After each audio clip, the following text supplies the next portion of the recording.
Բարև ձեզ սիրելի հետևորդներ։ Այսօրվա ռիլը ըստ էության ուզում եմ նվիրել մի թեմայի արձագանքների քննարկման, որոնք այս օրերին հնչում են տարբեր ուրեմն այսպես խոսակցությունների ընթացքում։ Խոսքը վերաբերում է կառուցապատողների եւ կառուցապատման ընթացքում բնակիչների իրավունքների պաշտպանությանը։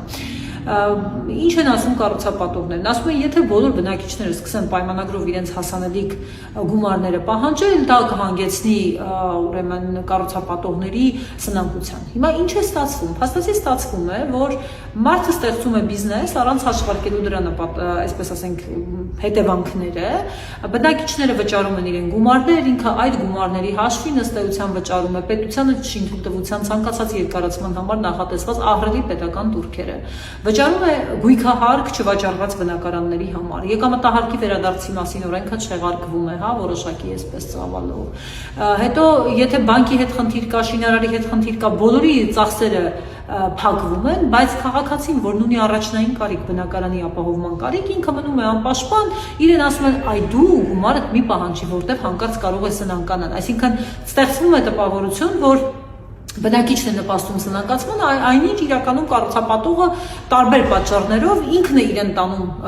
սնանկության, թե կանխամտածված, թե կեղծ եւ առհասարակ իր գործողություններում, նույնիսկ եթե իրական սնանկության։ Փաստացի մենք ունենք իրավիճակ, մեր խոսակցությունը ավելի ճիշտ այն մասին չէ, որ կառուցապատողների դեմ պետք է որոշակի գործողություններ իրականացնել կամ կառուցապատողները բոլորը վատն են եւ այլն։ Իհարկե կան բարեխիղճ կառուցապատողներ, իհարկե կան ուշացումների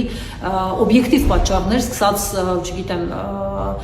ջրի, հոսանքի, գազի հետ կապված խնդիրներից, կան պետության կողմից, քաղաքապետարանի կողմից հարուցված խնդիրներ, բայց կան նաև իրավիճակներ, երբ կառուցապատողներն իրականում ստրկացուցիչ պայմաններով գործարքներ են առաջարկում քաղաքացիներին։ Օրինակ մենք դեպք ունենք, ես դեռևս կխուսափեմ անուններ հնչեցնելուց, բայց նաև, ինչպես ասում են, այդ մասին կխոսենք, հա։ Դեպք ունենք, երբ կառուցապատողը 2023 թվականին պետք է հանձնի բնակարան, 2025 թվականին պայմանագրում փոփոխություն կատարելու առաջարկ է ուղարկում քաղաքացուն, ասելով, գիտես ինչ կա, արի նոտարի մոտ կնքենք պայմանագիր, որ 1 քառակուսի մետրը մեր նախնական համաձայնեցրած եւ կնքած 400,000 դրամը դարձնենք 540,000 դրամ, եւ դու գրի, որ դու ոչ մի պարտք պահանջ չունես ուշացումների եւ չես պահանջում նաեւ դրա համար նախատեսված տուգանքներ։ Այսինքն ակնհայտ ստրկացուցիչ գործարք։ Մարդը 23 թվականին պիտի հանձներ։ Կամ օրինակ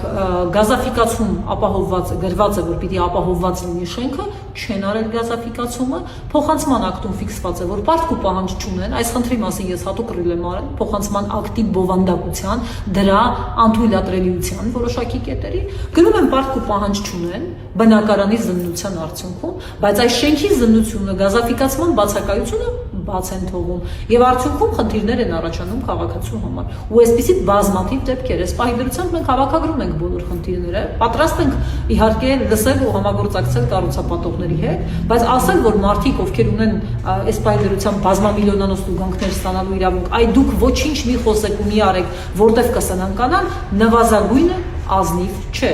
Եղեք տեղեկացված ձեր իրավունքներին, ձեզ լավ ուր եմ մաղթում եւ եթե ունեք հարցեր, խնդրում եմ գրել մեկնաբանություններում։